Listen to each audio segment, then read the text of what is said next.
Сәлеметсіздер ме құрметті 9-шы сыныптың оқушылары, қалыңыз қалай? Бүгін біз құқық негіздері пәні бойынша бөлім бойынша жиынтық бағалауға арналған тапсырмаларды орындайтын боламыз. Ең алдымен арнамызға тіркеліп және лайк басып, басқа да достарыңызбен бөлісуді ұмытпаңыздар.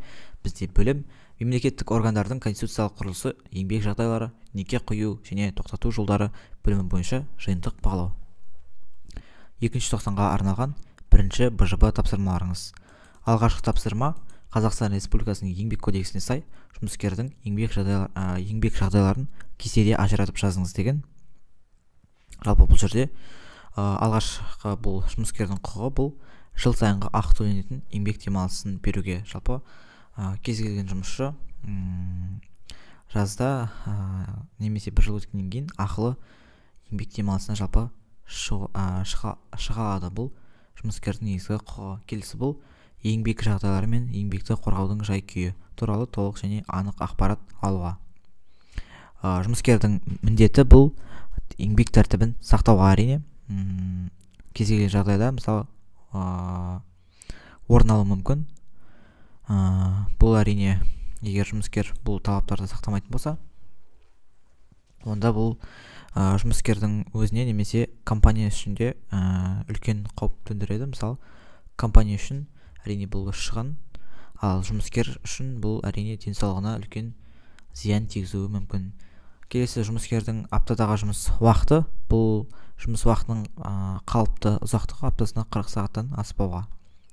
Аптасына 24 сағаттан аспайтын жұмыс бұл әрине жасөспірімдер үшін арналған. Келесі бұл аптасына 36 сағаттан аспайтын жұмыс уақытының қысқартылған ұзақтығы белгіленеді. Жұмыскердің тынығу уақыты бұл тамақтануға ұзақтығы жарты сағаттан кем болмайтын бір үзіліс берілуге. Осымен құрметті оқушылар, біз еңбек жағдайларын аяқтадық, барлығын толықтай. Келесі екінші тапсырмаға көшейік.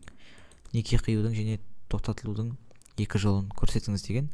Қандай жағдайда неке қиылады? Екі жақтың келісімімен неке ерікті түрде, екі тараптың да келісімімен қиюға болады.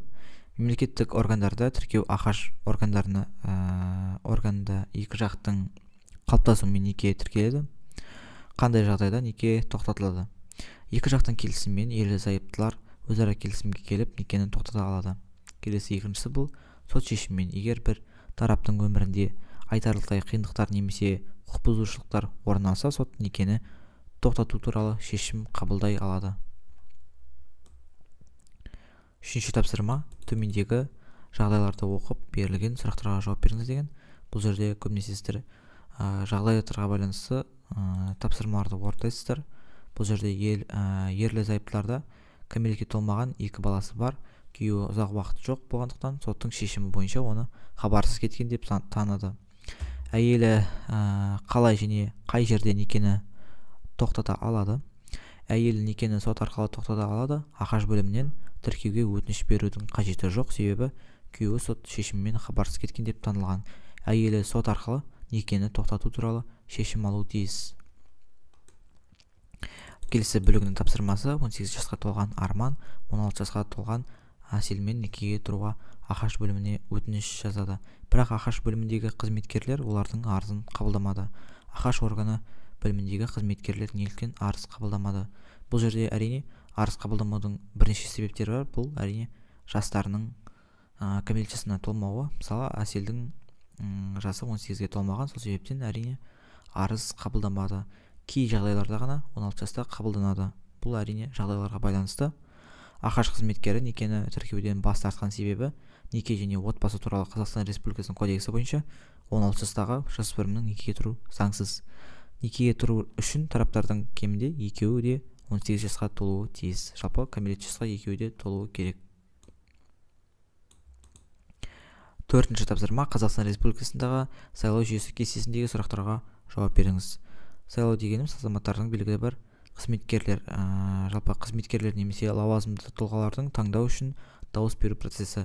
Сайлау арқылы халық өз өкілдерін таңдап, саяси билік органдарына мандат береді.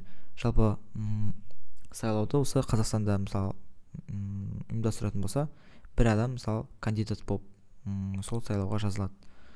Сол адамға көп халық егерде көп дауыс беретін болса, сол кандидат жалпы осы мандаттарға ие болады. Қазақстандағы сайлау жүйесі. Бірінші түрін сипаттаңыз деген. Президенттік сайлау.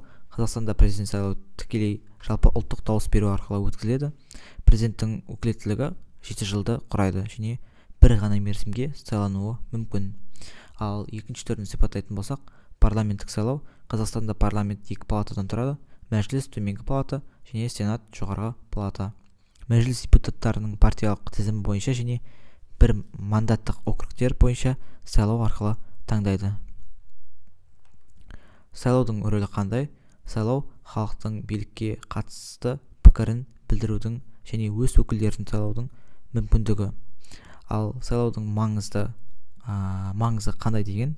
Сайлау азаматтардың саяси құқықтарын жүзеге асыруына мүмкіндік береді және мемлекеттің басқару жүйесінің легитимділігін қамтамасыз етеді.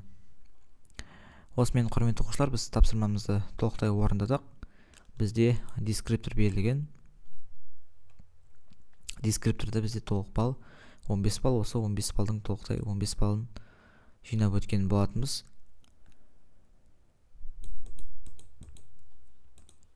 Енді, құрметті оқушылар, осы еңбегімізді бағалап, арнамызға тіркеліп және лайк басып, басқа да достарыңызбен бөлісуді ұмытпаңыздар. Алдағы уақыттарда сіздерге сәттілік тілейміз. Бүгінге осы. Сау болыңыздар.